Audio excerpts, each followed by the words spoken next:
Hi, it's a Mazda 3 sp23. So I want to show you where's the location of the to change the coolant filter. To get it out, you have to remove the trim from here, this trim, then undo the screws from here, then take the covers out, then drop the fuse panel, this fuse panel here, unplug the cable out. It's there, location is there inside.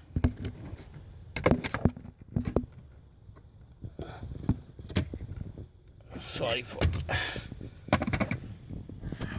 two filters in two pieces. The filters are there, so you have to, it's a company recommendation, you have to replace after every 40,000 kilometers. And yeah, it's very hard to get it in.